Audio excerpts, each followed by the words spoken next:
Muy buenas noches. En nombre de la Sociedad Dominicana de Gastroenterología, le queremos dar la más cordial bienvenida a este webinar de cierre del mes de las hepatitis virales. Es para nosotros un gran placer poder contar con cada uno de nuestros colegas y, por supuesto, agradeciendo la presencia de nuestros ponentes quienes han decidido compartir con nosotros en esta jornada. Decidimos y agradecemos, esperamos que esta jornada sea de gran provecho académico para cada uno de nosotros, así que sin más preámbulos, vamos a iniciar con este webinar la noche de hoy. Vamos a pasar a presentar inmediatamente a nuestros ponentes de la noche, empezando por el doctor Fernando Contreras, quien va a iniciar con este webinar. El doctor Fernando Contreras, más que conocido por nosotros, es un gran maestro de la gastroenterología y la hepatología en República Dominicana.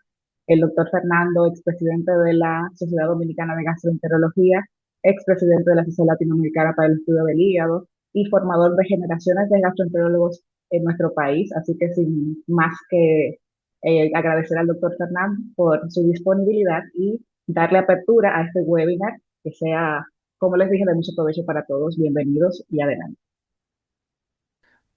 Buenas noches, queridos amigos. Quiero ante todo felicitar a la Sociedad Dominicana de Gastroenterología por esta iniciativa de celebrar el mes de las hepatitis virales y el Día Mundial de la Eliminación de las Hepatitis Virales, y felicitar a Danisa por este simposio tan bonito. Además, para mí es un honor y un orgullo compartir este escenario con mi queridísimo y admirado amigo Hugo Schenker. Bueno, mi asignación por parte de ANISA es hablar sobre la hepatitis B en el año 2026. Y la verdad que yo creo que hay pocos tópicos en hepatología más dinámicos e interesantes que la hepatitis B. Entonces vamos a hablar del diagnóstico, la estratificación de riesgo y tratamiento basado en la evidencia y un poquito del futuro. Vamos a comenzar con la carga global. Como todos ustedes saben, hay más de 240 millones de personas que viven con la infección crónica por este virus. Desafortunadamente, solo el 27% conoce su diagnóstico, y más desafortunadamente aún, se mueren más de 1 millón de personas por este virus al año. Y eso obviamente es fácil de entender cuando vemos que solamente un 4% de los pacientes diagnosticados están en tratamiento, lo cual nos hace pensar que va a ser difícil obtener la meta de la Organización Mundial de la Salud de la eliminación de este virus para el año 2030, por lo menos como problema de salud. Y es por eso que la mayoría de las guías y el consenso y el enfoque hoy día es tratar de aumentar los pacientes elegibles, más allá de las estructuradas guías anteriores. Por ejemplo, si tomamos la guía ampliada la elegibilidad ampliada de la guía de la Organización Mundial de la Salud, más del 50% de los pacientes serían elegibles para tratamiento. Entonces, mirando estos números, hay una buena noticia, y es que si comparamos el año 2015 con el año 2024, hay una disminución de nuevos casos anuales en alrededor de un 32%. Sin embargo, esa buena noticia dura poco, porque la mala noticia es que, al contrario de 2015, en el 2024 ha habido un aumento de un 17% de muertes anuales, lo cual obviamente nos dice que tenemos que hacer cosas mejores. Y tenemos que comenzar ¿cómo? Con el cribado, con el diagnóstico. Entonces necesitamos establecer cribados universal, lo que implica que todo adulto debe ser testeado por lo menos una vez en la vida, toda mujer embarazada y en cada embarazo, y idealmente en el primer trimestre. Y entonces, ¿cómo lo hacemos? Bueno, con el panel triple: antígeno de superficie, anti-HBC y anti-HBS. Esto nos va a permitir clasificar al paciente. Si todo es negativo, susceptible para vacunar. Si solamente el anti-HBS es positivo, inmunidad por vacuna. Nos va a decir si hay una infección resuelta y, sobre todo, si hay una infección actual. Recordando que la infección crónica está definida por la presencia del antígeno de superficie por más de 6 meses. Entonces, ¿qué hacer con ese paciente que identificamos con infección actual? Bueno, necesitamos hacer una evaluación en capas, comenzando por el virus. En el mundo ideal, lo ideal sería un test reflejo. Usted tiene un antígeno de superficie positivo, inmediatamente hacer una carga viral, e inclusive un test reflejo doble y triple, lo cual implica chequear por antidelta, y si el antidelta es positivo, una carga viral de delta. Además de eso, necesitamos establecer la situación del antígeno, si es positivo o negativo, y en el mundo ideal, y yo creo que en el futuro, va a incluir también la cuantificación del antígeno de superficie. Eso es en cuanto al virus, pero tenemos que saber qué está pasando con el hígado. Necesitamos hacer transaminasa, bilirrubina, albúmina, INR, plaquetas, elastografía y ultrasonido. Necesitamos saber quién es el paciente, la edad, el origen, si hay una historia familiar de hepatocarcinoma, el sexo y idealmente la duración estimada de la infección. Pero no podemos tampoco olvidarnos del contexto clínico. No es lo mismo ese mismo paciente si tiene más el DIO, si bebe alcohol, tiene insuficiencia renal o osteoporosis. Entonces, en el 2026, cuando evaluamos un paciente con antígeno de superficie positivo, debemos integrar el virus, el hígado, el huésped y el contexto clínico antes de tomar ninguna decisión sobre tratar o vigilar. Todos sabemos que la hepatitis B es dinámica, no hay una etiqueta fija. Yo creo que ese es el concepto más importante. Las etapas clásicas es la famosa inmunotolerancia que ocurre usualmente en los pacientes que la infección ocurre en la transmisión materno-infantil, caracterizada por antígeno E positivo y una carga viral altísima, pero transaminasas normales. Luego tenemos la primera fase de hepatitis, que es cuando tenemos pacientes con antígeno E positivo, ADN alto y transaminasas altas, no tan altas como en la fase de inmunotolerancia, usualmente este es el paciente que se infecta como adulto. Luego hay la seroconversión y pasamos a una etapa de infección con antígeno E negativo. A ver, la seroconversión es caracterizada por una carga viral baja y unas transaminasas persistentemente normales. Luego el virus muta y pasamos a la fase de la hepatitis antígeno E negativa, donde la carga viral no es tan alta, pero está por encima de 2000 y las transaminasas son variables. Pero como ustedes saben, como dice mi anestesiólogo, el diablo no duerme. El mundo no es tan perfecta y vamos a tener una zona gris donde hay discordancia de riesgo y el riesgo es heterogéneo.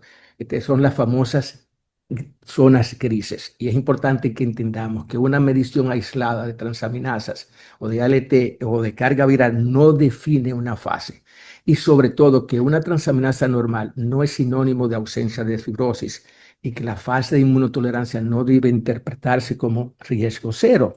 De hecho, la zona gris no es una sola población. Tenemos que tomar en cuenta el famoso inmunotolerante, antígeno E positivo con una ADN muy alta, pero ojo, el paciente tiene más de 40 años, tiene fibrosis, inflamación significativa, entonces eso puede acumular un riesgo aumentado y acumulado. El antígeno E positivo con una transaminasa por encima de 20.000, pero con un ADN por encima de 20.000 y una transaminasa ligeramente elevado. Recuérdense que las transaminasas, el ALT es fluctuante. Entonces, eso puede representar una actividad incompleta y es importante que repitamos y sigamos a ese paciente y estadificarlo y no esperar a una gran elevación. También tenemos el antígeno E negativo con ADN, pero el antígeno E negativo con ADN por encima de 1000 con transaminasas que no llegan a 2 por encima de lo normal, pero ojo, hay que clasificarlo mejor porque el riesgo aumenta con viremia y con modificadores. Y por último, el antígeno E negativo con ah, carga viral menos de 2000 con transaminasa persistentemente elevada. Usualmente lo primero que debemos hacer en estos casos es excluir otras posibilidades de elevación de las transaminasas como es el MASLD, el alcohol, fármacos, pero ese no es un paciente que podemos soltarlo en banda tampoco.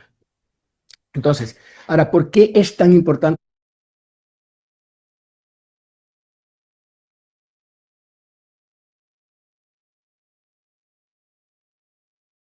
la zona gris? Bueno, primero porque no siempre es benigna. Segundo, porque como hemos dicho, la LT es solamente una fotografía, puede ser fluctuante, pero aún una transaminasa normal no excluye necroinflamación, no excluye fibrosis, ni excluye integración o clonación viral acumulada. Pero además, el riesgo se acumula y por eso es tan importante la edad. El riesgo es diferente si es varón o versus hembra, la fibrosis, la plaqueta, la viremia, persistencia, la historia familiar o una cuantificación del antígeno de superficie muy alta. Todos esos son factores que aumentan el riesgo y que pueden hacer a un paciente elegible para tratamiento. Y por último, tratar es factible, o sea, tenemos 3 medicamentos que logran superficie profunda y obviamente el beneficio es absoluto, es mayor, mientras mejor sea la indicación, pero creo que es importante entender que hay pacientes que van a beneficiarse aun cuando pertenezcan a la zona gris. Y aquí tenemos algunos ejemplos. Este es un estudio publicado en Hepatología el año pasado, donde más de 30.000 pacientes en China, en donde se hicieron dos grupos, el grupo de inmunotolerantes clásicos y el grupo de inmunotolerantes que estaban casi pasando a la fase de hepatitis antígeno B positiva.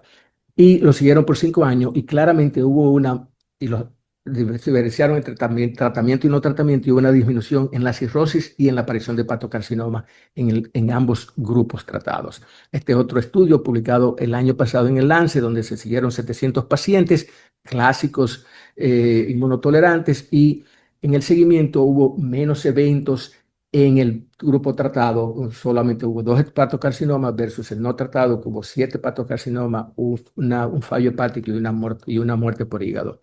Entonces, sí, es la primera señal aleatorizada favorable para desenlace clínico en este escenario. Obviamente todavía no es una evidencia definitiva y es una evidencia relativamente débil. Aquí tenemos otro estudio donde hay un beneficio claro en los pacientes tratados, pero en cuanto a la reducción de hepatocarcinoma, pero obviamente mientras mayor sea la carga viral, mayor es el beneficio, y mientras menor sea la carga viral, más pacientes tienen que ser tratados para beneficiarse.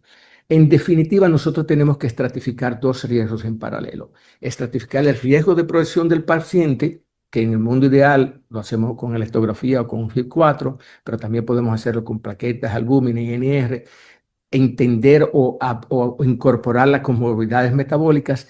Y por otro lado, el riesgo del hepatocarcinoma. Y esto es algo importante porque el seguimiento y el riesgo ya no solamente en los pacientes con cirrosis, sino que tenemos que tomar en cuenta la edad, el sexo, la historia familiar, la coinfección, por ejemplo, con VIH o con hepatitis delta. Y hay algunas estrategias o algunos parámetros como el PHB que pueden ayudarnos, depende de edad, plaquetas y el sexo, a aumentar o disminuir el riesgo. Pero no olvidando que la terapia antiviral reduce el hepatocarcinoma, pero no borra el riesgo acumulado. Entonces, ¿a quién debemos tratar en el año 2026? Bueno, claramente los pacientes con hepatitis E positiva o E negativa activa. Y la carga viral varía de acuerdo a las guías. La única que sigue usando 20.000 es la americana, todos los demás usan carga viral de más de 2.000 con transaminases elevadas. Esos deben ser tratados. Los pacientes con enfermedad avanzada, cirrosis, con ADN detectable, pero ya los pacientes con fibrosis también o con progresión documentada, los pacientes que tienen riesgo acumulado, y más de 40 años si son hombres, más de 50 si son mujeres, el paciente con historia familiar y comorbilidades hepáticas. Y por supuesto la zona gris, haciendo una evaluación muy cuidadosa y una decisión compartida. La decisión moderna debe integrar fibrosis más riesgo, no solamente la carga viral y transaminasas o la LT 2 veces por encima de lo normal. ¿Qué nos dicen las guías? Bueno, la mayoría de las guías, como digo, varían de acuerdo a quién van dirigidas por un lado, y por otro lado sí han ido aumentando la elegibilidad. Tenemos la OMS, que hay que entender que está dirigida para todo el mundo, sobre todo para países donde no hay muchos recursos. Entonces ha ido liberalizando. Recomienda tratar todo paciente que tenga ya un F2, sin importar si usted tiene o no carga viral o transaminasas. Si usted tiene carga viral y es por encima de 2.000 y las transaminasas están ligeramente elevadas, no tiene que ser 2 veces por encima, lo recomiendo tratar. Y si usted tiene transaminasas elevadas todo el tiempo y no tiene la posibilidad de hacer un ADN, también recomienda tratamiento. La ISEL, como ustedes saben, carga viral por encima de 2.000, no importa antígeno E positivo o negativa, con transaminasas elevadas, pero por primera vez considera el tratamiento en pacientes que tengan ADN por encima de 20.000 con transaminasas normales, y también considera la fibrosis para justificar tratamiento. La americana, la LSLD, por primera vez, o sea, obviamente muy claramente los pacientes que tienen ADN elevado y transaminasa por encima de 2 veces por encima de lo normal, pero por primera vez considera los riesgos acumulados, como pacientes que tengan más de 40 años, pacientes con fibrosis F2 y aún los antígenos indeterminados, siempre y cuando hagamos una decisión compartida. Y la realidad es que las guías van desde mayor simplificación de acuerdo a los recursos a mayor individualización. Y todas ellas tienen ventajas y desventajas. La OMS nos ofrece mayor equidad, una elegibilidad más simple, es útil en las áreas o en los países donde no haya muchos recursos, pero tiene menor precisión individual. La ISEL integra mejor viremia, fibrosis y riesgo, reconoce por primera vez ALT normal con ADN alto como posible tratamiento, pero obviamente tiene mayor complejidad y depende de pruebas seriadas. La americana por primera vez hace explícita la zona gris, entendiendo que siempre la decisión de tratamiento debe ser una decisión compartida, pero claramente en todas ellas sus recomendaciones son condicionales con certeza muy baja y exige un seguimiento estrecho y puede retrasar la terapia si falla la retención. Entonces, la aplicación práctica tenemos que tomar en cuenta el riesgo individual más la capacidad del sistema, más la preferencia del paciente, que por eso hablamos de decisión compartida, pero es importante no mezclar umbrales sin entender su propósito. Entonces, al final del día tenemos que tomar dos decisiones o dos ejes para expandir el tratamiento. Uno es el eje vertical, que es la indicación clínica cuando tú tienes un paciente al frente, y eso debe ser dirigido por cuál es el riesgo que tiene ese paciente y cuál es el beneficio del tratamiento. Si el riesgo es muy alto y el beneficio del tratamiento, ese paciente debe ser tratado ahora. Si el paciente tiene un riesgo relativamente moderado o bajo y un beneficio también moderado o bajo, entonces debe ofrecerle tratamiento, pero con una decisión compartida. Y por último, si el paciente tiene un riesgo muy bajo y un beneficio muy bajo, entonces debemos tener una observación estructurada, lo que significa que no es que esté de alta, sino que debe ser seguido de una manera muy estructurada y rutinaria y a largo plazo. Desde el punto de vista de salud pública, entonces, el eje horizontal, la estrategia va a depender de la capacidad del sistema. Si tenemos una capacidad de sistema muy alta, entonces lo ideal es establecer sistemas donde haya una estratificación precisa y una decisión personalizada. Pero eso implica muchos gastos y tener muchos recursos. Si es intermedia, entonces tenemos que hacer algoritmos más simplificados con seguimientos eficientes. Y si es muy limitada, entonces es hacer máxima simplificación y tratar muchos más. Los chinos prácticamente quieren tratar a todo el mundo. Eso obviamente cuesta caro. Entonces, en definitiva, lo importante es que debemos evaluar a todos, tratar más pacientes y vigilar activamente al verdadero bajo riesgo. Las metas del tratamiento son las mismas: prevenir la transmisión madre a hijo, respuesta serológica, evitar la reactivación del virus, sobre todo en los inmunocomprometidos, mejorar las pruebas bioquímicas y función hepática, mejorar la histología y la respuesta virológica, con al final del día tratar de prevenir la cirrosis, el hepatocarcinoma y la muerte.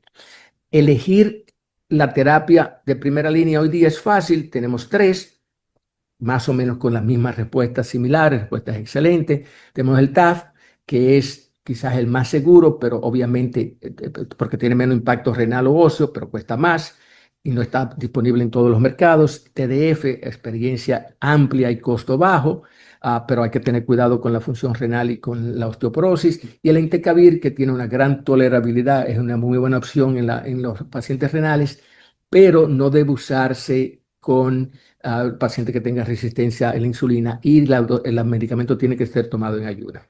En cuanto al interferón, bueno, es una opción finita y selectiva, pero está contraindicado en cirrosis descompensada y, como ustedes saben, tiene mucho más efectos secundarios. Tiene una ventaja, que tiene una mayor proporción de desaparición del antígeno de superficie que comparado con los análogos de nucleótidos. Algo que no quiero dejar de pendiente es la vigilancia del hepatocarcinoma. Obviamente sabemos que no todo paciente cirrótico necesita un ultrasonido y un alfa-feto cada 6 meses, pero ojo, hoy día pacientes sin cirrosis también requieren el seguimiento, dependiendo de la edad, el sexo, de dónde es el paciente y si hay una historia familiar de hepatocarcinoma o si hay una coinfección con virus delta o HIV. Entender y saber que el ultrasonido es limitado en algunos momentos y en algunas áreas, pacientes con obesidad o con mala ventana, y en esos casos quizá deberíamos recurrir a la resonancia o a una tomografía triple fase. Entender que la pérdida del antígeno de superficie no equivale a riesgo cero y ese paciente necesita continuar seguimiento si tiene cirrosis o riesgo residual, porque la supresión viral reduce el hepatocarcinoma, pero no elimina la vigilancia indicada. Entonces, tratamiento finito. Controversias del 2026. ¿Cuándo debemos suspender el tratamiento? Bueno, lo primero es saber cuándo nunca debemos parar el tratamiento. Y obviamente, pacientes con cirrosis no podemos parar el tratamiento porque el riesgo de una flare y de compensación es muy alto y hasta de mortalidad. Paciente con antígeno E positivo, si se convierte y hay una fase de por lo menos un año de consolidación, de desaparición de la carga viral negativa, bueno, ese es un paciente que puede considerarse el tratamiento. El paciente delicado es el antígeno E negativo. Esta debe ser una selección de expertos. ¿Y cuál es la idea de por qué suspenderlo puede tener mejor resultado? Bueno, porque el paciente cuando está en tratamiento, el sistema inmunológico está dormido. Si paras el tratamiento, hay un rebote en la carga viral y entonces se despierta el sistema inmunológico y estos pacientes que tú paras tienen mayor probabilidad para hacer una desaparición del antígeno de superficie sostenido. Esa es la ventaja. La desventaja es que puede haber un flare y que en la mayoría de los casos, de hecho, hay flare y ese flare puede ser serio. Entonces, la pregunta es, ¿qué nos ayuda? ¿Cuál sería, si hay algo que nos pueda ayudar a seleccionar mejor el paciente? Y la respuesta es sí, probablemente la cuantificación del antígeno de superficie. Y dependiendo de si usted es asiático versus caucásico, si ese antígeno de superficie es menos de 1000, entonces usted pudiera considerar parar el tratamiento. Si es asiático, tiene que ser menos de 100. Ojo, aún en estos pacientes tenemos que tener un seguimiento muy cercano si vamos a parar el tratamiento porque la posibilidad de flare ocurre en casi más de la mitad de los pacientes y no debemos dejar que se nos vaya de la mano.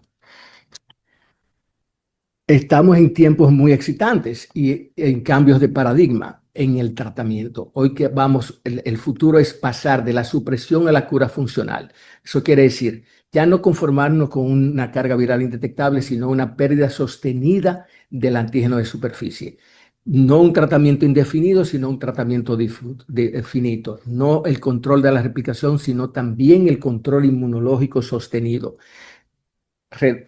Obviamente queremos reducir la cirrosis y la decompensación, pero también aspirar a la reducción del riesgo residual y a lograr un antígeno de superficie indetectable de manera sostenida y, ¿por qué no?, también la aparición del anticuerpo. Y hacer que ese reservorio de cccDNA, cambiarlo de activo al silenciado. Ahora bien, o sea, ya no basta con silenciar la replicación. El nuevo objetivo es permitir suspender el tratamiento manteniendo un control virológico e inmunológico.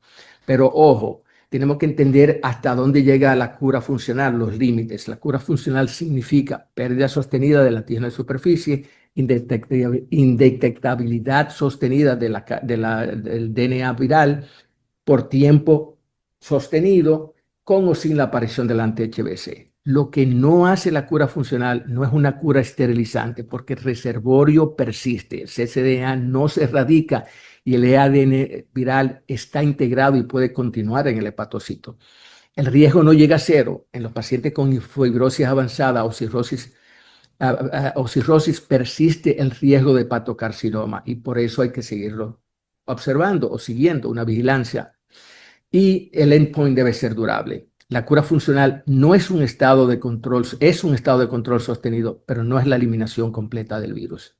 ¿Y por qué hablamos de esto? Bueno, porque ya tenemos terapia. Este es uno de los estudios pivotales que probablemente va a cambiar la historia natural del tratamiento de la hepatitis B. Este fue un estudio publicado este año en el New England Journal, que todos estamos conscientes de él, donde básicamente se tomaron pacientes que estaban siendo tratados con antígeno nucleótido, con de replicación, carga viral negativa por un tiempo y se trataron por 48 semanas con bepirovirsen inyectado diariamente y fueron dos estudios, BWEL 1 y 2 y la respuesta es que uno de cada cinco pacientes logró una cura funcional sostenida 24 semanas después de parar el tratamiento. Y de hecho, en aquellos pacientes donde la cuantificación del antígeno de superficie fue por debajo de 1000, hubo una cura funcional de uno de cada 5 pacientes. El grupo placebo, ninguno hubo cura funcional. O sea que sin duda que este es una nueva avenida en el tratamiento. Ojo, con efectos secundarios importantes en un 16%. Esta fue una lectura crítica de estos estudios realizados por Anna Locke y publicado en el New England Journal hace un par de meses, en donde ella califica este estudio como un gran avance, pero para pacientes cuidadosamente seleccionados, y creo que eso es muy importante tenerlo en cuenta. Obviamente tenemos una curva funcional que no habíamos tenido con ningún otro tratamiento, es una señal robusta y reproducida en dos ensayos idénticos. La clave es la cuantificación del antígeno de superficie. Si es por debajo de 1000, tenemos una respuesta hasta de un 28%, pero solo de un 5 a 10% sí es un poquito más alta. La seguridad, tenemos que tomar en cuenta de que hubo 16% de pacientes que tuvo un evento adverso grado 3. Por suerte, la mayoría fue transaminasas elevada, pero en 16% requirió interrupción o retraso del tratamiento. Lo más importante es que no debemos generalizar este estudio más allá del ensayo. ¿Por qué? Porque no hay datos en cirróticos, ni hay datos en pacientes que tengan un antígeno de superficie más elevado. Ella entiende que para impactar la salud pública, una terapia curativa debe ser simple, segura, accesible y asequible. O sea que yo creo que este estudio es maravilloso, pero todavía ni siquiera tenemos claro si esto representaría una disminución en el hepatocarcinoma, en la aparición de cirrosis o mortalidad. Entendemos que sí, pero no hay evidencia clara. Hay muchos nuevos medicamentos y sobre todo el futuro probablemente va a ser combinación de medicamentos que mantengan antígeno de superficie sostenidamente disminuido, pero también respuesta inmunológica aumentada. Cuanto a la eliminación el reto para eliminar este virus para el año 2030, las barreras más dominantes en la hepatitis B es dosis neonatal tardía, diagnóstico oculto, cascadas complejas. Por eso tenemos que, al igual que en la hepatitis C, simplificar los tratamientos y aumentar la elegibilidad, pero de una manera consciente. Obviamente los costos, los estigmas y el bajo nivel de retención. Por eso las terapias finitas van a ser tan importantes, porque es difícil tú mantener a un paciente con tratamiento por años y años. Como vemos en este slide, es importante que hagamos algo porque estamos muy lejos de conseguir la meta que se trazó la Organización Mundial para la Salud en la mayoría de los países. Entonces, las conclusiones prácticas es cribar de forma universal, no usar solamente la LT, sino que debemos combinar carga viral, fibrosis, edad, antecedentes familiares, etcétera. Ofrecer, no solo indicar. La fase indeterminada exige una decisión compartida y no hay una regla fija. Observar es reevaluar, o sea, el paciente de bajo riesgo no significa darlo de alto, sino requiere un seguimiento seriado. Elegir la silla según el contexto donde usted radica y sobre todo vigilar el pipeline porque el futuro es muy prometedor. Yo creo que en los próximos años vamos a tener terapias combinadas, que vamos a tener terapias finitas con mucho mejor resultado en la sostenibilidad de mantener ese antígeno de superficie negativo y carga virales negativa, y con la esperanza de que eso se traduzca en una disminución en la cirrosis, en el hepatocarcinoma y mortalidad por cambiar ese 17% de aumento de mortalidad anual que dijimos al principio. Quiero darle las gracias y de nuevo felicitar a Danisa y a la Sociedad Dominicana de Gastroenterología por mantenernos siempre alertas sobre este gran reto que es eliminar estas enfermedades y que nadie muera por una hepatitis B en el futuro. Muchísimas gracias. Muchísimas gracias al doctor Fernando Contreras. Edificante esta actualización que nos ha dado sobre hepatitis C y ese diagnóstico oportuno. Tenemos un reto hacia adelante súper importante que es tratar de seguir o buscar esos pacientes que necesitan tratamiento, que definitivamente en el privado oportuno es que están las mejoras en los tratamientos y en la evolución, en el cambio de la enfermedad de esos pacientes. Agradeciendo como siempre, por supuesto, a cada uno de ustedes por acompañarnos. Queremos que sigan dejando las preguntas. Aquí está en YouTube, pueden dejar a través del chat. Y aquí en Zoom pueden hacer el Q&A. Vamos a pasar de una vez hacia nuestro segundo bloque, nuestro segundo conferencista. tenemos el honor de presentar a otro maestro, Schenker, quien es profesor titular de la Universidad Federal de Rio Grande do Sul en Brasil, tanto de gastroenterología como de patología, con una amplia trayectoria en investigación clínica, especialmente en el ámbito de las hepatitis virales. Para nosotros es un gran honor contar con el doctor Hugo Schenker en esta.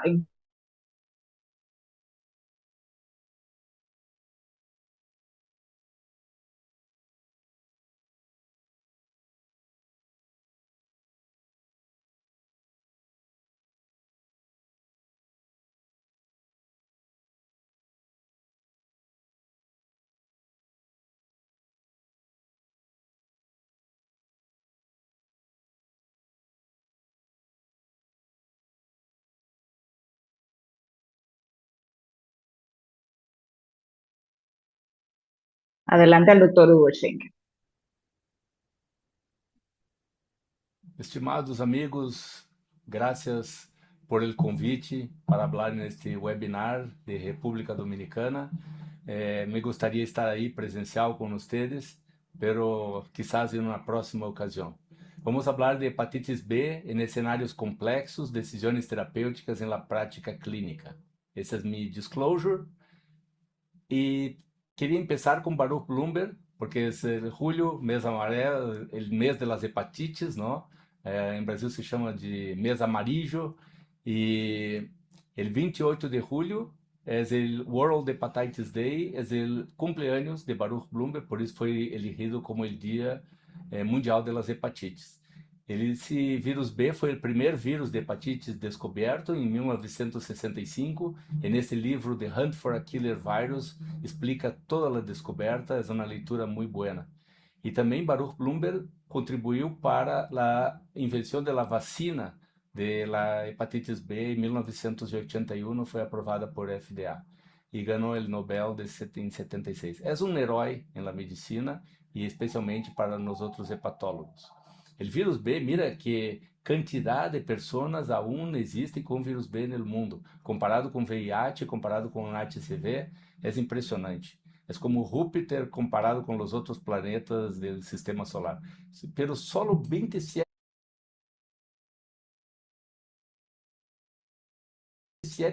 estão diagnosticados desses quase 250 milhões de pessoas que se estima que há com hepatitis B. Menos de 5% em tratamento. Isto é uma coisa incrível. 52% de todos os carcinomas hepatocelulares no mundo são por este vírus, quase metade das cirroses e 1,1 milhão de mortes por ano diretamente relacionadas ao vírus B. Esse é um reporte da Organização Mundial de Saúde a hora de 2026.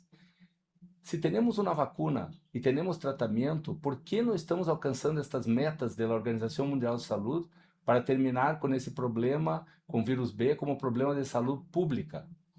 Basicamente, há várias barreiras para a eliminação, mas uma das barreiras muito grandes é que VIH se trata a todos, vírus C se trata a todos, mas o vírus B temos que decidir quem deve ser tratado.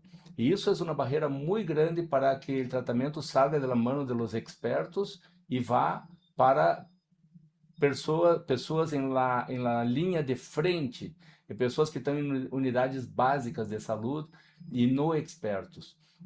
Para alcançar a eliminação, vamos ter que involucrar essas pessoas no tratamento. Não há consenso aún entre as guias. Há guias com critérios muito simples, como a guia de China, mais de 30 anos, e há guias aún muito complexas que se embasam em antígeno E positivo, antígeno E negativo, e um DNA para cada, e transaminasas. Miren que em China, a guia de China é incrível. 2023 foi lançada e cambiou um paradigma de tratamento, porque se está com DNA detectável mais de 30 anos de idade, tem esse vírus desde que nasceu, porque a maioria é transmissão vertical. Então, esse vírus DNA que está involucrado com o DNA do huésped no núcleo do hepatocito, está no corpo da pessoa por mais de 30 anos, e é um vírus carcinogênico. E então, eles se deram conta que o tempo que o vírus está no corpo é o fator mais importante, por isso a idade, mais de 30 anos. Pero a SLD, este ano, sigue considerando E antígeno positivo e antígeno E negativo, e um DNA para um DNA para outro, e transaminasas elevadas. Então, se vê que há um problema entre as guias. E esse problema leva a que muitos pacientes desenvolvam carcinoma hepatocelular fora de los critérios de tratamento. Não é que o paciente não sabia que tinha o vírus, ele sabia que tinha vírus, pero desenvolveu hepatocarcinoma sem estar em tratamento, não é porque não queria o tratamento, é porque não estava nos critérios das guias de seu país para tratamento. Esse estudo com mais de 3.500 pessoas seguidas sem critérios para tratamento, e mira que quantos hicieron carcinoma hepatocelular fora de las guias, se uno comparar a guia de ISO, a guia de SLD e a guia de APASO. Então, quanto mais uma guia põe dificuldades para começar o tratamento, mais se vai a encontrar pacientes que desenvolvem carcinoma hepatocelular fora destes critérios. A Organização Mundial de Saúde, em 2024, hizo um passo muito importante para flexibilizar a decisão e considerou que, claro que DNA é importante, transaminase é importante, antígeno E é importante, mas para eliminar hepatitis B hasta 2030, para cumprir as metas, há que simplificar e decidiram começar com a fibrose, que é um dos principais drivers do carcinoma hepatocelular, é a fibrose. E como nem todos têm elastografia, decidiram que o NAPRE por arriba de 0,5 e fizeram estudos de meta-análises e chegaram à conclusão que o NAPRE arriba de 0,5 com a área sobre a curva, a AUROC, pode detectar mais de 70% com sensibilidade e especificidade de los pacientes em F2, que é a fibrose significativa. Então, já está, com NAPRE por arriba de 0,5, independente de DNA, independente de ALT, já se poderia iniciar o tratamento. Claro, se eu não tenho elastografia, eles consideraram 7 kilopascales. Mira que esse é 2024, Organização Mundial de la Saúde. ISO 2025, lo mesmo. Miren que o critério principal já não é as DNA e transaminasa, é as fibroses. Todo empieza com fibroses. E eles consideraram elastografia por arriba de 8 kilopascales. E mira que Ali seguiu em la mesma diretriz e Ali seguiu o mesmo caminho. Agora, em 2026, publicado em Annals of Hepatology, todo empieza com a fibrose. Abre por arriba de 0,5, como a Organização Mundial de la Saúde diz em seus guias. Para mim, a mim me parece que esse é o futuro e as guias se vão a uma coisa muito simples e determinada por la fibrose. Se uno tem o vírus pode que uno haga um PCR para saber que o vírus está aí, mas não interessa o DNA e não interessa a transaminasa, interessa a fibrose, e isso se pode estimar com NAPRE ou com elastografia. Então, estamos vendo um câmbio de paradigma de DNA e transaminasa hacia la fibrose. E me pediram para falar um pouco sobre cenários complexos, e eu sei que há um tempo limitado que podemos falar, então selecionei esses 4 cenários: o manejo de los imunotolerantes, manejo de pacientes em fases indeterminadas, na zona gris, a viremia de baixo grado durante o tratamento, aquele paciente que chega num platô e para de cair o DNA, e também quando interromper o tratamento. Esse me parece alguns cenários. Vamos começar com imunotolerantes. O imunotolerante é um paciente jovem, que é jovem, né? Eu diria que eu sou um pouco jovem, mas a definição aí é por baixo de 30 anos. Então, um DNA alto, mais de 10 a la 7, 10 com 7, 0, mais de 10 milhões de unidades internacionais por ml, a LT baixa, por abaixo de o normal, ou pouco, muito pouco elevada, e sem fibroses, con APRI bajo de 0.5, elasto por abajo de 7 kilopascales, más para 6 kilopascales.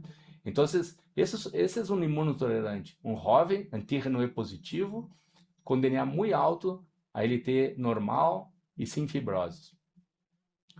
Há muitos estudos acompanhando esses pacientes por muitos anos e se nota que não há assim uma prisa em iniciar tratamento, pero alguns acham que nesta fase o paciente tem muito vírus e pode estar infectando muitos hepatocitos e cada hepatocito infectado a integração do vírus com o DNA. Para muitos aí é que empieza o risco de carcinoma hepatocelular. E temos ferramentas para negativizar o vírus numa pessoa que tem uma carga viral tão elevada e usamos monoterapia. Essa monoterapia hoje é muito boa, tenofovir, entecavir, pero será que é possível que um único antiviral, porque nós estamos fazendo coquetel de antivirais, que um único antiviral alcance negativizar um vírus que está tão elevado e não ter resistência a largo prazo? Então, mirem esse estudo de 4 anos de tenofovir em pacientes imunotolerantes. Acá é a quantidade de pessoas que se vão negativizando o vírus, tendo DNA indetectável. Mirem que também compararam com tenofovir com entricitabina, pero nosotros vamos mirar lo que pasa com o tenofovir. Então, tenofovir, ao final de 4 anos, 55% dos pacientes tinham DNA indetectável. Não houve resistência, pero o antígeno E, a perda de E, muito baixa, 4%. Recuerden que todos eram E positivos, só 4% aos 4 anos perderam o E, nadie perdeu o S. Pero uno pode mirar o vaso como mitad lleno ou mitad vazio. Os otimistas vão dizer, miren, mais da mitad dos pacientes indetectáveis. Pero o que alcançamos com isso? Bueno, alcançamos que estas pessoas não vão transmitir o vírus e para alguma pessoa que não esteja vacunada e também que há menos integração de DNA em seus hepatocitos e só o tempo vai dizer se isso vai levar a menos carcinoma hepatocelular. Pero há pessoas que estão planteando o tratamento na fase de imunotolerância. Isso ainda é uma controvérsia. Esse estudo de Ásia mostrou que pacientes em la fase de imunotolerância sem tratamento parecem ter mais risco do que os imunoactivos tratados, risco de hepatocarcinoma. Pero a mediana de idade era 32 anos nesse estudo. Então, eu me pergunto se eram realmente estes pacientes imunotolerantes ou se já estavam cambiando para outra fase por la mediana de idade. Então, está cada vez mais claro que 30 anos é mais ou menos como uma barreira, que se uma pessoa sigue tendo um perfil de imunotolerante por mais de 30 anos, provavelmente o perfil é de imunotolerante, mas aquela pessoa não é mais, em realidade, um imunotolerante. Por isso que se deveria considerar tratamento se a idade está por arriba de 30 anos, em um paciente E positivo, com DNA alto e transaminasa normal, e sem fibrose.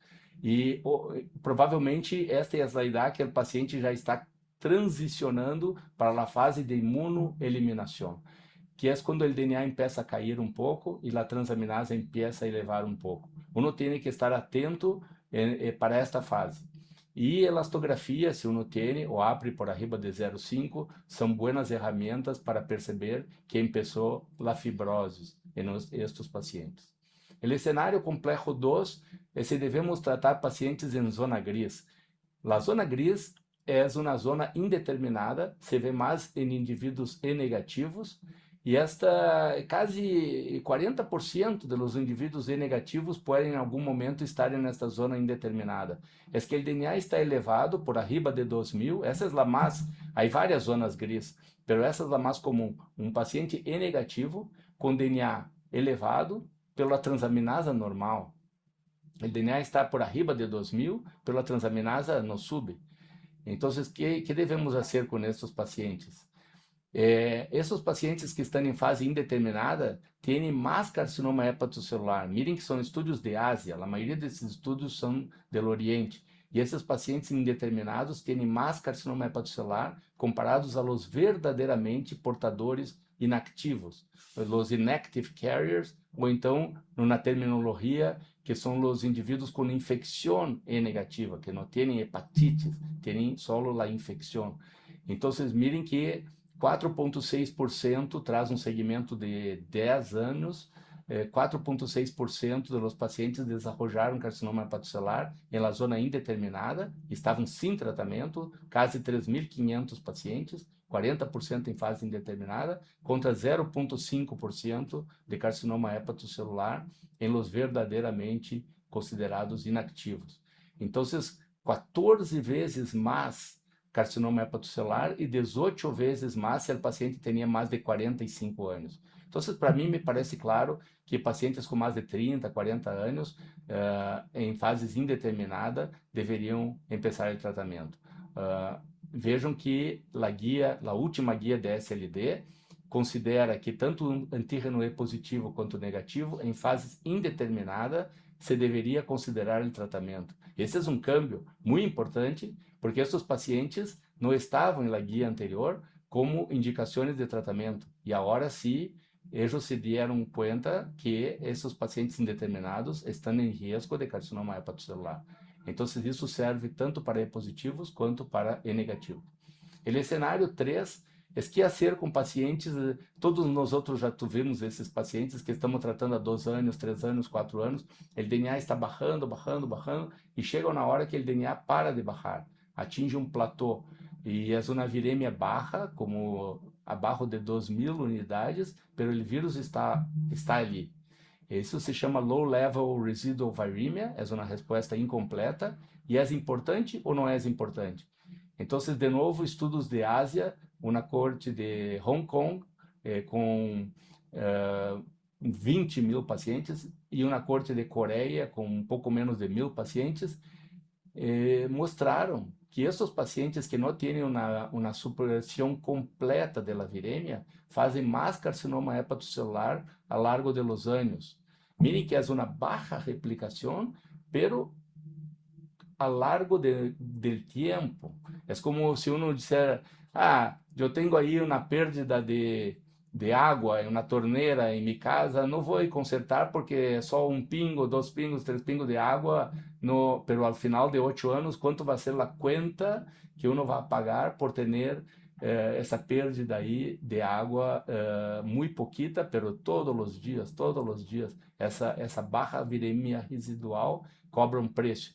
Pero mais em pacientes que têm cirroses. Nesse estudo de Coreia, muito menos pacientes, pero foi importante, determinante de carcinoma hepatocelular em pacientes que têm cirrose. Então, acho que mensagem acá é que viremia baixa residual não é boa em pacientes com fibrose avançada.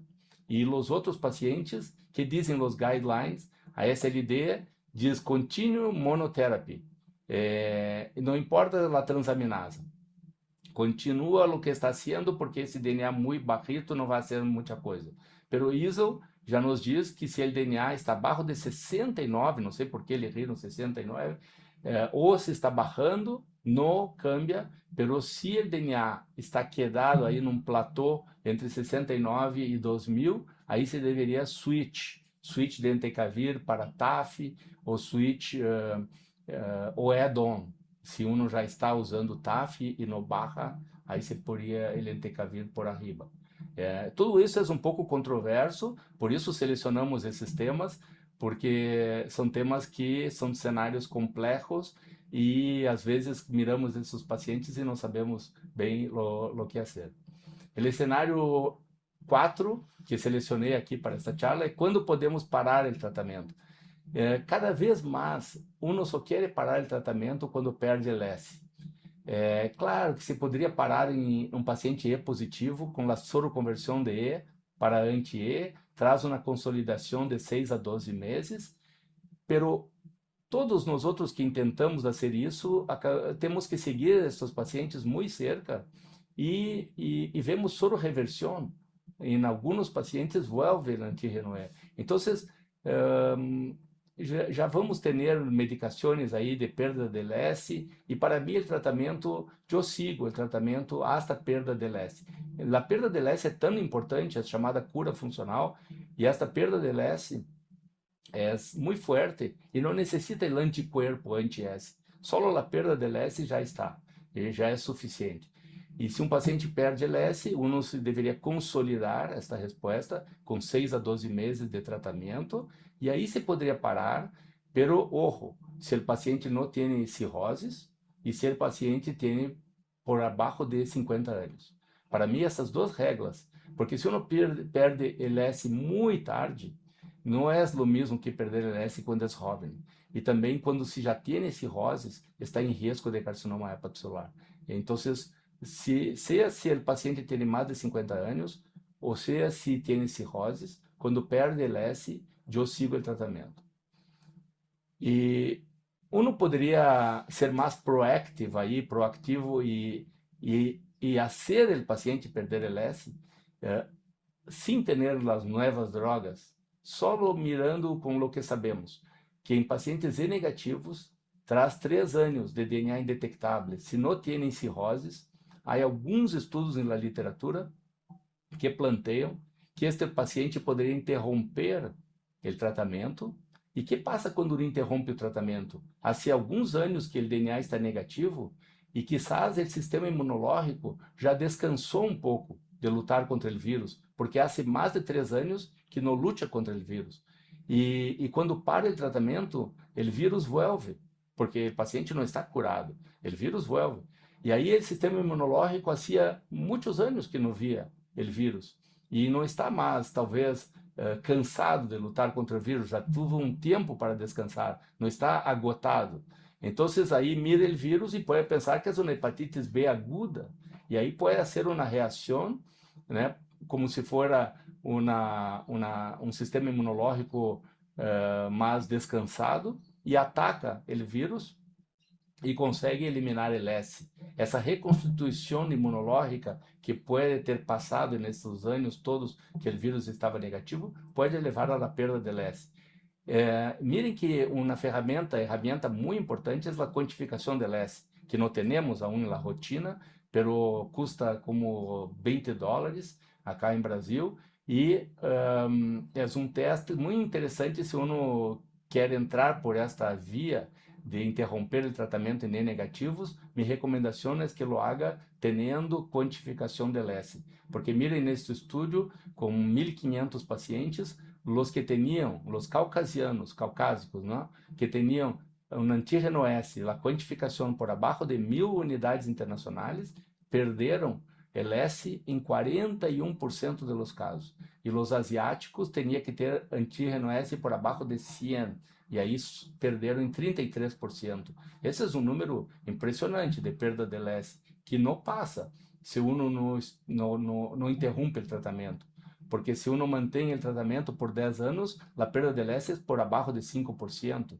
Então, para 41% e 33%, só com esta ferramenta de quantificação de LS. Miren que esta quantificação de LS não é aquele número que vem depois do antígeno S, que aquilo é a força do ELISA, enzima imunensaio. Esse é um teste que tem que ser com a máquina de Roche ou uma máquina especial de Abbott, Architect, que estas máquinas então podem medir a quantificação del S com alta precisão e lhe dando o resultado em unidades internacionais.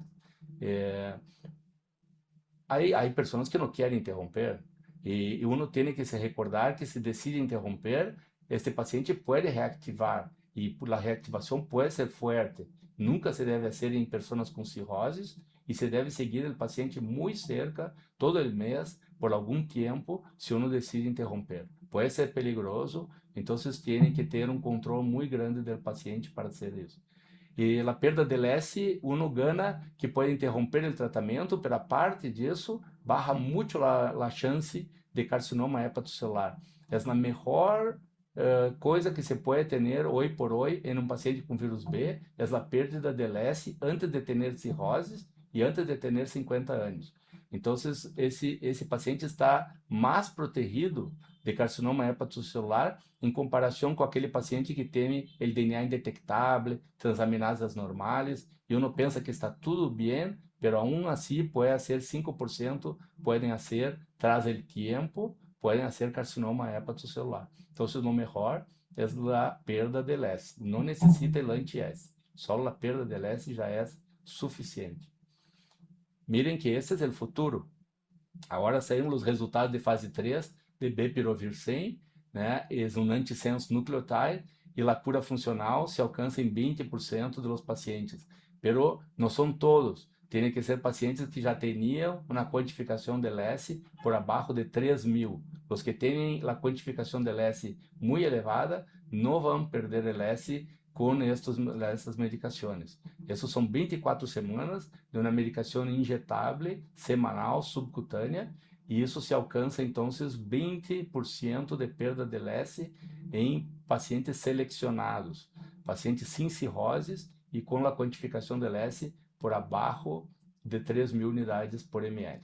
Então, a mensagem aí, eu selecionei estes casos interessantes, essas situações interessantes, esses cenários clínicos complexos, e queria agradecer essa possibilidade, e concluindo que, em minha opinião, minha modesta opinião, pero com o apoio de ISO, de ALIC e de Organização Mundial da Saúde, que são as sociedades que já estão se dando conta que necessitamos regras mais simples para começar tratamento em nossos pacientes, para sacar a complexidade e para que estes pacientes possam ser tratados fora de los grandes centros e não necessariamente com expertos. Então, para mim, um NAPRE por arriba de 0,5, ou em China, talvez isso ainda estamos lejos de, simplesmente por ter 30 anos começar o tratamento, isso pode ser válido para o ambiente de Ásia. Pero para nós outros, um NAPRE por arriba de 0,5 e indica que começou a fibrose. E mesmo que seja por outro fator, o paciente tem questões metabólicas ou tem álcool, não importa por que LAPRE está por arriba de 0,5, porque às vezes um paciente que tem fibrose e tem o vírus B, e ele vírus B junto com o dano metabólico ou o álcool ou só o vírus B já é suficiente para pôr esse paciente na estrada do carcinoma hepatocelular. Então, para mim já parece evidente, e não só para mim, para a ISO, para a ALI, para a Organização Mundial da Saúde, ou seja, estou em boa companhia em querer que o APRI por arriba de 0,5 seja o fator que indica tratamento. Imaginem toda nossa região, um APRI que é muito fácil de calcular e uno não tem que prestar atenção em DNA, em transaminase, em fibrose, se as antígeno é positivo ou negativo, e só um APRI já seria uma detecção de tratamento, uma indicação de tratamento, seria muito bueno para cumprir as metas de eliminação hasta 2030, que são as metas da Organização Mundial da Saúde. Muitas graças e espero que podamos nos encontrar pessoalmente muito pronto e graças novamente por la invitação.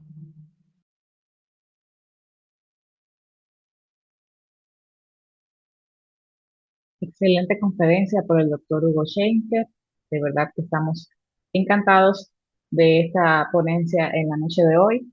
Como ya hemos visto, el mensaje sigue siendo el mismo, identificar al paciente, vemos cómo la evidencia ha cambiado y simplificar las reglas nos ayudará a lograr las metas que se propone la Organización Mundial de la Salud, que es lograr o tratar de llegar a poder erradicar las hepatitis virales. Vamos a pasar a la sesión de preguntas. Vamos a iniciar con la primera pregunta que tenemos aquí para el doctor Fernando Contreras. Dice aquí que si la disponibilidad de terapias en investigación que buscan la cura funcional de la hepatitis B, ¿en qué tipo de pacientes, doctor, considera que deberíamos empezar a cambiar el paradigma de tratamiento supresor indefinido?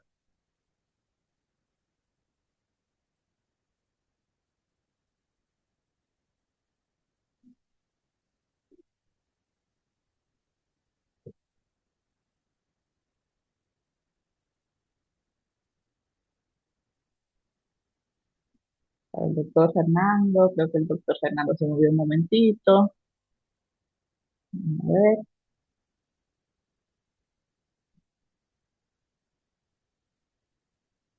si logramos conectarlo con el doctor.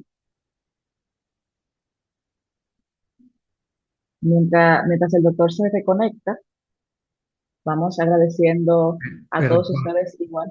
Ah, doctor, qué bueno que se se pudo cortó. reconectar.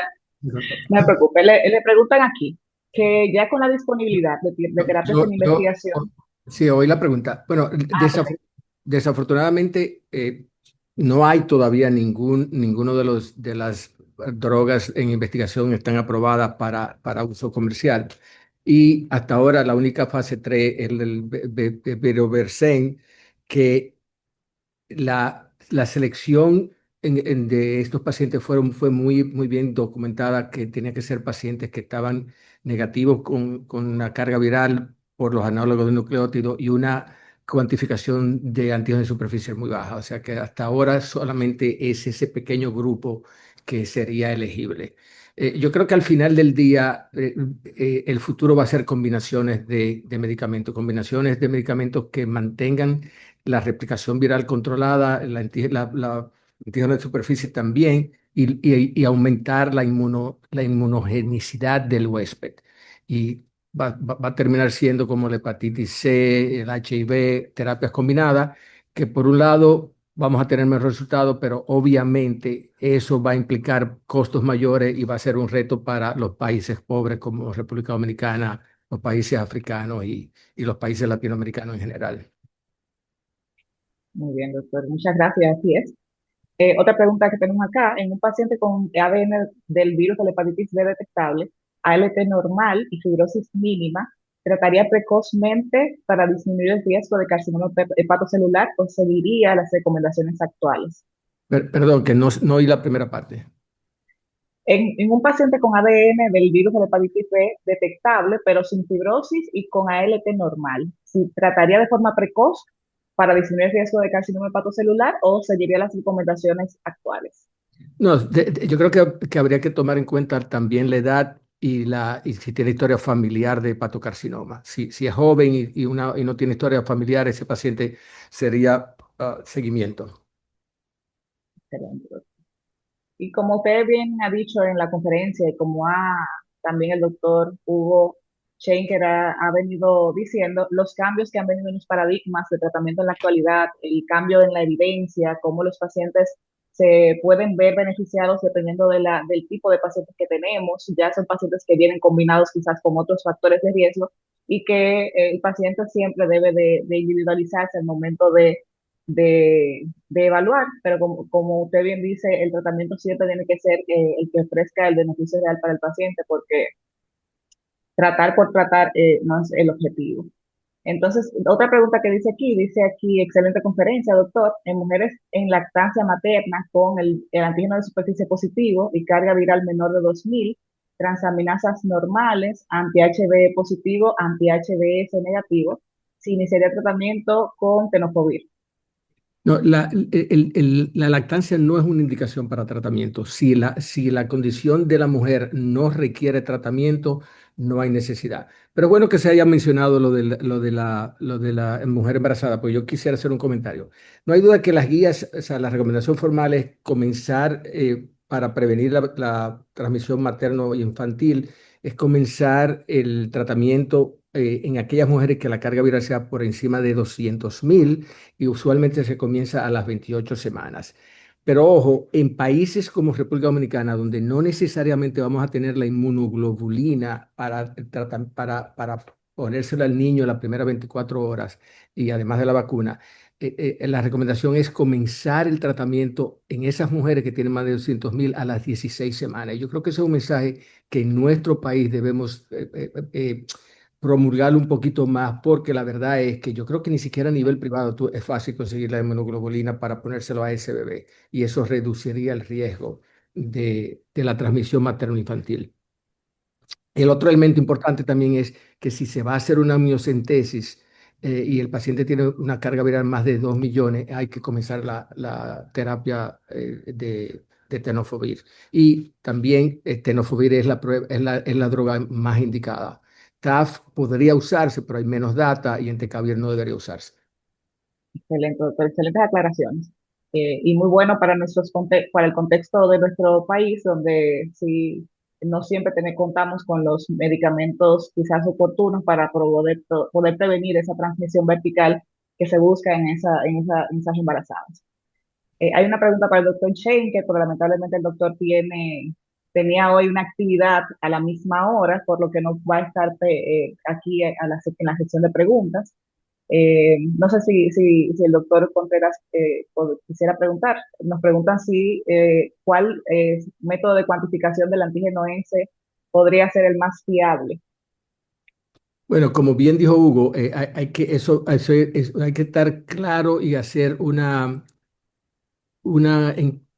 hay que ponerse en contacto con los laboratorios. En República Dominicana yo diría que hay dos laboratorios que uno pudiera conseguir esa información, que es el laboratorio, valga la promoción de referencia o de llamadita, pero hay que estar muy claro de que tiene que ser la prueba que claramente cuantifica de manera adecuada el antígeno de superficie, porque la realidad es que no solamente el antígeno de superficie, va a haber luego más adelante el RNA del virus de hepatitis B y el HBsAg, que van a ser también pruebas que nos van a permitir poder predecir mejor quién va a responder a los tratamientos y cuáles pueden ser parados. O sea que yo creo que el futuro es de nuevo más complejo en cierta forma, a pesar de que que queremos siempre simplificar, y yo creo que estoy de acuerdo con Hugo de que es importante simplificar, pero a veces mientras más herramientas tenemos, mejores decisiones podemos tener. Entonces, siempre es un balance entre el paciente individual y la implementación de las medidas a nivel colectivo para poder realmente hacer un impacto mayor. Pero la realidad es que uno no puede separar esas dos cosas porque como políticas de salud hay que tomar en cuenta la simplificación, pero la realidad es que cuando uno tiene un paciente al frente, también uno tiene la responsabilidad de darle el mejor, la mejor de utilizar las herramientas que uno tenga disponible para tomar la decisión más adecuada. La simplificación tiene sus ventajas, pero también tiene sus desventajas, sobre todo mientras no tengamos terapias finitas, porque Ah, el decidir tratar a una gente es más fácil que lograr implementar el programa para el tratamiento y para la retención del tratamiento. O sea, es hasta cierto punto fácil decir, ok, si tú necesitas ser tratado, pues tiene un APRE de 0,5, pero ¿está tu sistema de salud preparado para dar ese tratamiento y darlo en tratamiento indefinido, como es hasta ahora la mayoría de los casos en los pacientes de hepatitis B? O sea que el reto sigue siendo grande. Yo creo que obviamente mientras cuando el tratamiento sea finito, como es el caso de la hepatitis C, entonces la implementación va a ser un poquito más fácil. Obviamente, esperemos que el costo de ese tratamiento finito lo permita. esperemos que sí. Creo que en ese mismo sentido, o la próxima pregunta, lo que nos habla es de lo mismo, que si esa cuantificación del antígeno S, si se debería incorporar de forma rutinaria para decidir el tratamiento de los pacientes en zona gris. Eso ya sería cuando se tendría quizás la disponibilidad a nivel ya maximizado. Sí, yo creo que en este momento la mayor importancia es para decidir parar el tratamiento. Pero obviamente, si uno lo tiene disponible, es uno de los elementos que puede mover la balanza hacia tratar un paciente en la fase indeterminada. Pero ahí tenemos la edad, ahí tenemos la fibrosis, como dijo Hugo, ahí tenemos la historia familiar de patocarcinoma, otras enfermedades como comorbilidades. Por ejemplo, la comorbilidad con MASLD, que no hay muchos estudios, pero no hay duda que posiblemente esos pacientes tienen un riesgo mayor. O sea, yo creo que de nuevo, en una de mis diapositivas yo presenté un resumen de un análisis que hace el doctor Javier Crespo y Ezequiel Ridruejo, que yo creo que es excelente y que todos debemos leerlo, en donde trata de hacer un balance entre lo que es la respuesta a nivel individual y la respuesta a nivel colectivo dependiendo de los recursos que tenga cada país. Entonces, no creo que haya una fit, una respuesta que pueda aplicarse a todo el mundo y a todos los lugares. O sea, no hay un one size fits everything. No, eso no existe, desafortunadamente. Sí. Bueno, agradecemos muchísimo la participación de cada uno de de quienes nos acompañan, de cada uno de nuestros colegas en este webinar. Sumamente agradecida del doctor Fernando Contreras por haber participado de este webinar y habernos ilustrado de forma tan amplia en cuanto al manejo y el acercamiento que debemos tener con los pacientes con hepatitis B para ver si podemos lograr llegar a cumplir parte de las metas, que es la identificación de esos pacientes para que podamos disminuir entonces la progresión de estos pacientes y conseguir un cambio en lo que es la enfermedad. También queremos que sepan que se acercan dos jornadas importantes en la Sociedad Dominicana de Gastroenterología, que es la jornada Radames Cortina, ese próximo 8 de agosto de 2026, que va a ser en el Centro de Convenciones Odel Padrán Almirante en Santiago, y también, sin perderse y sin lugar a dudas, en nuestro encuentro formal, que va a ser la jornada de la conferencia o el Congreso Nacional, que será realizado del 17 al 20 de septiembre en niches en la zona nordeste. Entonces, muchas gracias a todos por acompañarnos. Muy Yanisa, agradecida, doctor Fernando. Sí, señor. no, un pequeño comentario y es invitarlo al próximo Congreso ALE, que va a Por supuesto. realizarse en la Ciudad de México del 28 de agosto al 2 de septiembre, donde ahí de verdad que el programa es excelente. Todo el que le interese No, la patología no debería perdérselo. sin duda, igual extendemos también la invitación hacia el Congreso ALE. Nosotros entendemos que debemos formar parte de estas sociedades científicas que nos ayudan a que nuestra región, Latinoamérica, se pueda ver reflejada en todas estas patologías, que podamos entonces cambiar los paradigmas de tratamiento y que también nosotros seamos parte de esos cambios. Muy agradecida, doctor Fernando, muy agradecida de todos los miembros de la Sociedad Dominicana de Gastroenterología por permitirnos llegar y transmitir de parte de usted y de parte de la sociedad, pues estos temas que nos ayudan a cambiar el tratamiento y de que nuestros pacientes se vean beneficiados de esto. Muchísimas gracias a todos y que pasen muy buenas noches. Hasta Bye. luego.